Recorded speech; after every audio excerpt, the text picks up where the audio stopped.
Planet probe. आज हम बात करने जा रहे हैं इंडियन वेडिंग्स के बारे में। हम सब ने ही अपने किसी रिश्तेदार, भाई बहन, दोस्त या किसी की शादी में खूब एंजॉय किया होगा, लेकिन इन सब के पीछे होती है बहुत बहुत गहरी प्लानिंग। हम आपसे ये भी जानना चाहेंगे कि आप सबको शादी में जाना कैसा लगता है। भारत क्योंकि बहुत विशाल देश है, यहाँ बहुत ही धर्मों जातियों के लोग रहते हैं। जहाँ हिंदू धर्म में मंदिर में या अग्नि के फेरे होते हैं, वहीं गुरुद्वारे के समक्ष सरदारों के फेरे होते हैं, और वहीं क्रिश्चियन चर्च में जाकर शादी करना पसंद करते हैं। के अलावा बहुत सारे संप्रदाय ऐसे हैं जो अपने अपने रीति रिवाज से शादी करते हैं, और कुछ लोग ऐसे भी होते हैं जो सिर्फ कोर्ट मैरिज में बिलीव करते हैं।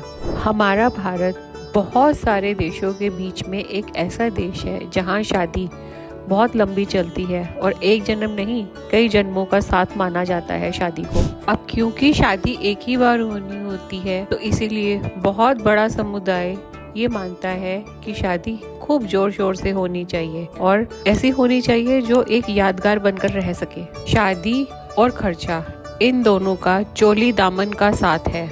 जहाँ भारत में एक और ऐसा वर्ग है जो अपनी मान शान से शादियां करता है। Super luxury 5 star venue, imported luxury car, इसके साथ ही दुल्हन की किसी ब्रांडेड डिजाइनर की ड्रेस, और साथ ही आने वाले मंत्रियों के मेहमानों के लंबे चौड़े अरेंजमेंट्स, जो फुल फ्लेज खर्चा अपनी शादियों में कर सकते हैं, और वो बन जाते हैं आइडियल एक ऐसे वर्ग का जो अपनी हस्ती से ऊपर शादी करके कर्जे उठाकर स्टाइल आइकॉन बनके सारी जिंदगी परेशान रहता है।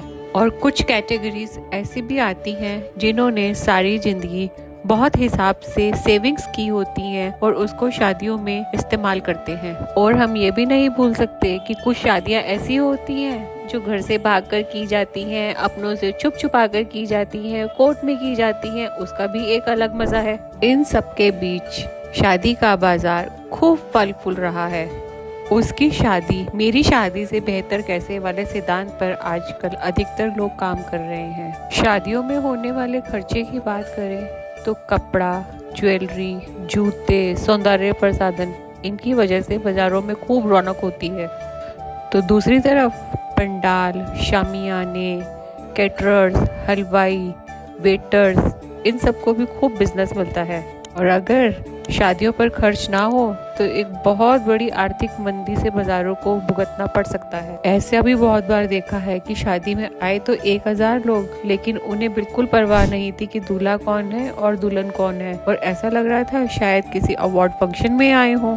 सब अपने आप को एक से बढ़कर एक दिखाने के चक्कर में लगे थे, और जो टेंशन में नजर आ रहे होते हैं वो होते हैं दूल्हा दुल्हन के मम्मी पापा, जो या तो इधर भाग रहे होते हैं या अरेंजमेंट्स देखने के चक्कर में उधर भाग रहे होते हैं।